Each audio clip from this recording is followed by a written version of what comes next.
Historically, October has been a big month for supersonic flight. Chuck Yeager broke the sound barrier in an aircraft on October 14, 1947. The Concorde made its final passenger flight on October 24, 2003.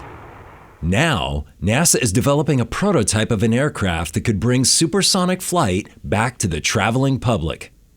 The aircraft is called the Low Boom Flight Demonstrator and is slated for a series of test flights in the early 2020s. The major challenge facing NASA and the U.S. aerospace industry for designing future supersonic transports is the loudness of the sonic boom.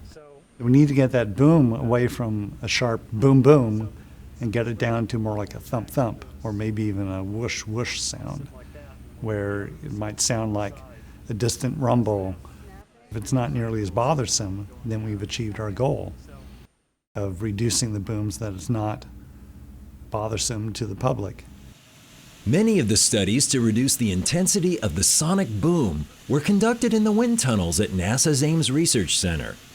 Ames has a long legacy of researching how to design aircraft to fly at supersonic speeds.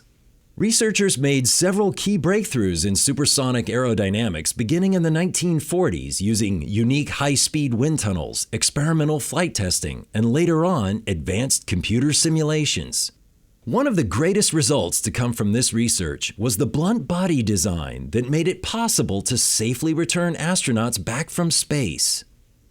Perhaps someday in a future October, a commercial supersonic airplane based on the Low Boom Flight Demonstrator will take off on its first passenger flight.